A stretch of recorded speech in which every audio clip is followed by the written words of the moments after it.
So നമ്മൾ smart phone വാങ്ങിച്ചിട്ട് പലപ്പോഴും അബദ്ധങ്ങൾ കാണിച്ചു വെക്കാറുണ്ട്. സോ ഈ അബദ്ധങ്ങളൊന്നും ഇല്ലാതെ തന്നെ സ്മാർട്ട് ഫോൺ ബോക്സിൽ നിന്ന് എടുക്കുന്നത് തൊട്ട് എങ്ങനെ സെറ്റപ്പ് ചെയ്ത് യൂസ് ചെയ്യണം എന്നാണ് ഈ ഒരു വീഡിയോയിൽ ഞാൻ പറയാൻ പോകുന്നത്. സോ ഈ വീഡിയോയിൽ ഞാൻ 6-5 പോയിന്റ്സ് പറയുന്നുണ്ട്.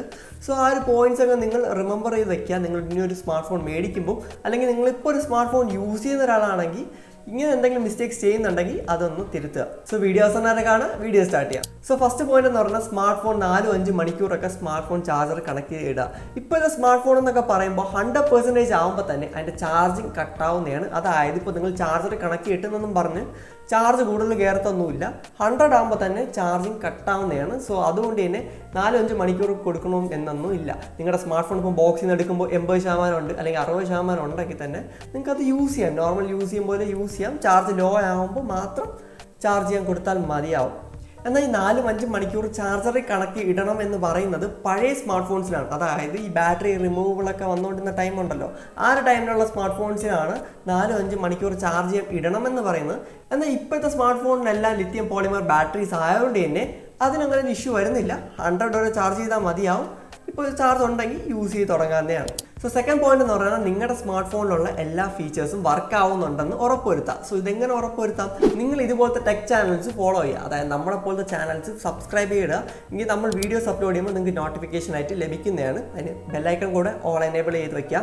സോ അങ്ങനെയാണെങ്കിൽ നിങ്ങൾ ഇതുപോലത്തെ ടെക് റിവ്യൂസ് നോക്കുക, ആ ഒരു സ്മാർട്ട് ഫോൺ റിലേറ്റഡ് ആയിട്ടുള്ള വീഡിയോസ് ചെക്ക് ചെയ്യുക. സോ അങ്ങനെ നിങ്ങൾക്ക് ഇതിൻ്റെ സ്പെസിഫിക്കേഷനെ പറ്റിയൊരു ഐഡിയ കിട്ടും. സോ ആ ഒരു സ്പെസിഫിക്കേഷൻസ് എല്ലാം വർക്കിംഗ് ആണോ നോക്കുക. ഇപ്പോൾ ക്യാമറ ആണെങ്കിൽ ക്യാമറ പല ഇപ്പോൾ സൂമിങ് കാര്യങ്ങളൊക്കെ ഉള്ള സ്മാർട്ട് ഫോൺസ് ഒക്കെ ഉണ്ടാവും. അതായത് ഒപ്റ്റിക്കൽ ഇമേജ് സ്റ്റെബിലൈസേഷൻ ഒക്കെ ഉള്ള സ്മാർട്ട് ഫോൺസ് കാണാം. അതൊക്കെ വർക്കിംഗ് ആണെന്ന് ഉറപ്പുവരുത്താം. ഇൻ കേസ് വർക്കിംഗ് അല്ലെങ്കിൽ ഇപ്പോൾ ഷോപ്പിലാണ് മേടിച്ചെങ്കിൽ ഷോപ്പിൽ കൊണ്ടു കൊടുക്കുക. അല്ലെങ്കിൽ നിങ്ങളിപ്പോൾ ഏതെങ്കിലും ആമസോണോ ഫ്ലിപ്കാർട്ടിൽ നിന്നാണ് മേടിച്ചെങ്കിൽ റിട്ടേൺ അടിക്കുക. സോ മൂന്നാമത്തെ പോയിന്റ് എന്ന് പറയുന്നത് നിങ്ങളുടെ സ്മാർട്ട് ഫോൺ നിങ്ങളിപ്പോൾ ഫസ്റ്റ് ടൈം ബൂട്ട് ചെയ്യുമ്പോൾ എന്തെങ്കിലും അപ്ഡേറ്റും കാര്യങ്ങളുണ്ടെങ്കിൽ അതങ്ങ് ചെയ്തേക്കാം. സോ അപ്ഡേറ്റും കാര്യങ്ങൾ ഡയറക്റ്റ് ഒന്നും ചെയ്യേണ്ട. നമ്മൾ അപ്ഡേറ്റിനെ പറ്റി ഡെഡിക്കേറ്റഡ് ആയിട്ട് ഒരു വീഡിയോ ചെയ്തിട്ടുണ്ട്. അപ്ഡേറ്റ് ചെയ്യണോ വേണ്ടേ എന്നൊക്കെ പറഞ്ഞൊരു വീഡിയോ ചെയ്തിട്ടുണ്ട്. സോ ആ ഒരു വീഡിയോ തീർച്ചയായും കണ്ടു നോക്കാം. ഡിസ്ക്രിപ്ഷനിൽ ലിങ്ക് കാണുന്നതാണ്. സോ ആ ഒരു വീഡിയോ നിങ്ങൾക്ക് എന്തായാലും യൂസ്ഫുൾ ആയിരിക്കും. നിങ്ങളിപ്പോൾ ഒരു പുതിയ സ്മാർട്ട് ഫോൺ മേടിക്കുകയാണെങ്കിലും ഇപ്പോൾ ഒരു എക്സിസ്റ്റിംഗ് സ്മാർട്ട് ഫോൺ യൂസ് ചെയ്യുകയാണെങ്കിലും ആ ഒരു വീഡിയോ നിങ്ങൾക്ക് എന്തായാലും ഇൻഫോർമേറ്റീവ് ആയിട്ടിരിക്കും. സോ അതിനിപ്പോൾ അപ്ഡേറ്റ് ചെയ്യണം എന്ന് പറയാൻ കാരണം ഇപ്പോൾ നമ്മൾ പുതിയൊരു സ്മാർട്ട് ഫോൺ മേടിക്കും. അപ്പോൾ ആ ഒരു ലോഞ്ച് ടൈമിൽ പല ബഗ്സും കാര്യങ്ങളൊക്കെ കാണുമായിരിക്കും.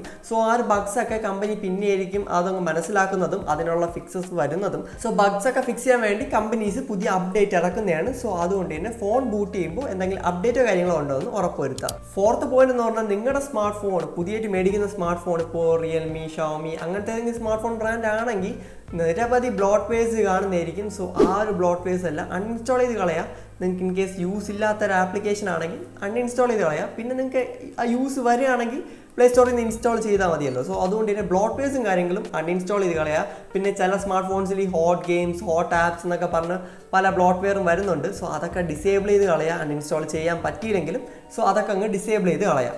ഫിഫ്ത്ത് പോയിന്റ് എന്ന് പറയുന്നത് തേർഡ് പാർട്ടി വെബ്സൈറ്റുകളിൽ നിന്ന് തേർഡ് പാർട്ടി വെബ്സൈറ്റുകളിൽ നിന്ന് ആപ്ലിക്കേഷൻ ഡൗൺലോഡ് ചെയ്യാതിരിക്കുക.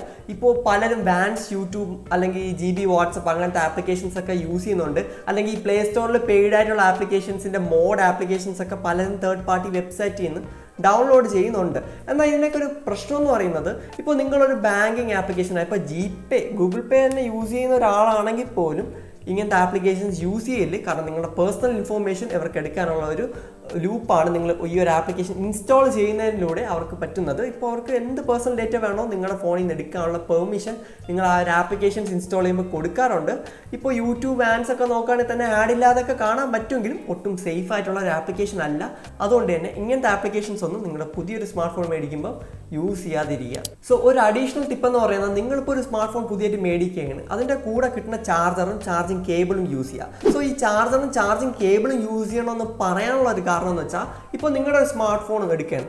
ഇപ്പോൾ നിങ്ങളുടെ സ്മാർട്ട് ഫോണിൽ 65 വാട്ട്സിൻ്റെ ചാർജർ വരുന്നുണ്ട്. സോ അതിൻ്റെ കൂടെ കിട്ടുന്ന സെയിം കേബിൾ തന്നെ യൂസ് ചെയ്യുക. കാരണം വോൾട്ടേജ് വരും. ആ കേബിളിന് അത്രയും വോൾട്ടേജ് സപ്പോർട്ട് ചെയ്യാൻ പറ്റുന്ന കേബിൾ ആയതുകൊണ്ടാണ് ഈ ഒരു ചാർജറിൻ്റെ കൂടെ ആ ഒരു കേബിൾ പ്രൊവൈഡ് ചെയ്യുന്നത്. നമ്മളിപ്പോൾ തേർഡ് പാർട്ടി കേബിൾസ് ഒക്കെ എടുക്കുകയാണെങ്കിൽ തന്നെ അതിന് ഇത്രയും കപ്പാസിറ്റി കാണണമെന്നില്ല.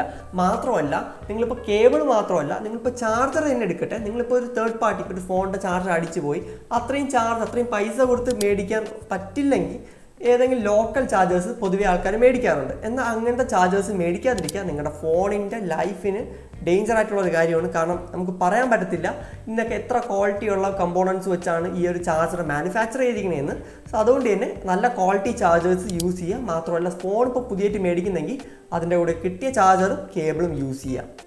സോ ഇത്രയാണ് നിങ്ങളൊരു പുതിയ സ്മാർട്ട് ഫോൺ മേടിക്കുമ്പോൾ ശ്രദ്ധിക്കേണ്ട കാര്യങ്ങളെന്ന് പറയുന്നത്. ഇതിൽ പല ടിപ്സും പലർക്കും അറിയാമായിരിക്കാം, എങ്കിലും ഞാനിത് പറയാൻ ഈ ഒരു വീഡിയോ ചെയ്യാനുള്ള ഒരു കാരണം എന്ന് വെച്ചാൽ ഈ റീസെൻ്റായിട്ട് ഈ ഒരു ഷോപ്പിൽ പോയപ്പോൾ ഞാൻ അവിടെ ഈ ചാർജിങ്ങിൻ്റെ ഒരു കേസ് ഞാൻ ജസ്റ്റ് ഒന്ന് ശ്രദ്ധിച്ചായിരുന്നു.